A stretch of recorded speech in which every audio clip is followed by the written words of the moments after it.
Во нашето второ линковско денешно вклучување ќе зборуваме за бактеријата легионела, како што и веќе претходно најавивме. Јас искрено се надевам дека досега убаво си поминавте во студиото со вашиот необичен гостин, а нашата телевизиска екипа е нагости во ординацијата на доктор Марија Димеска, доктор по општа медицина, со која што ќе зборуваме за тоа како да се заштитиме од легионелата. Доктор Димеска, најнапред да ви посакам добро утро. Ја споменавме веќе темата заштитата од бактерија легионела, па ајде да објасниме најнапред кои се најризичните места и зошто оваа бактерија е почеста во летната сезона. Добро утро. За кога е топло времето и имаме зголемена употреба на системите за вода, како и климатизација, имаме и зголемен ризик од самата оваа бактерија. Легионелата природно се наоѓа во водени средини и така не е опасна по здравието на човекот. Меѓутоа, реален здравствен ризик представува кога истата се размножува во вештачки водоводни системи, како што се големите системи за топла вода во склоп на хотели, болници, домови за стари лица и други јавни објекти, како и централни климатизациони системи, джакузи, базени, затворени резервари на вода, каде што има топла и застоена вода, при што бактеријата се размножува и преку водени капки, односно аеросоли, може да се вдише и да направи инфекција на белите дробови. При кои симптоми треба граѓаните да побараат лекарска помош?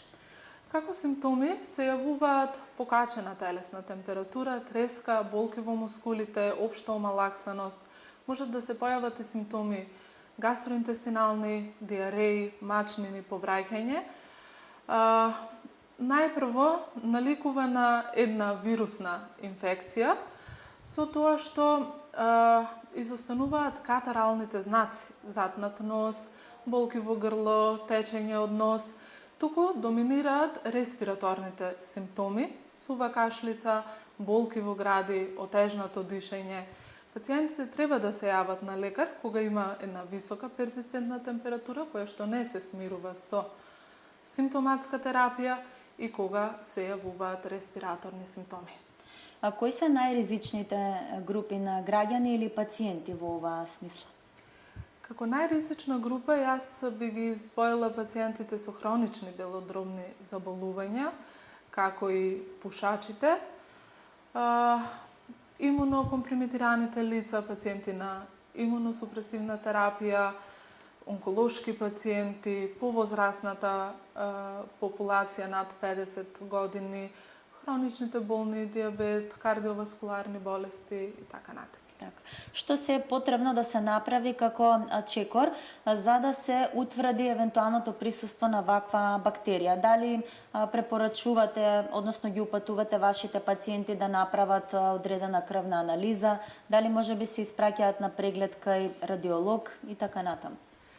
Во однос на поставување на диагноза, по самата клиничка слика не може да се постави дефинитивна диагноза, меѓутоа, доколку пациентот дава податок дека неодамна престојувал во некој хотел, спа центар, треба да не наведи, да помислиме и на оваа бактерија, а незиното докажување оди преку микробиолошки анализи, PCR тестови, треба да се направи рентген, затоа што основата на клиничката слика е таа бактериска атипична пневмонија што ја предизвикува легионелата. Дали е мит или вистина дека можеме да имаме пренесување на заразата од човек на човек? Легионелата не се пренесува од човек на човек, тоа е важно да се нагласи. Пренесувањето оди исклучиво преку тие аеросоли, односно водени капки. Како најчесто изгледа терапијата? Секако нели дека можеби тоа зависи од случај до случај, во зависност од целокупната состојба на пациентот, но генерално како се терапираат овие пациенти?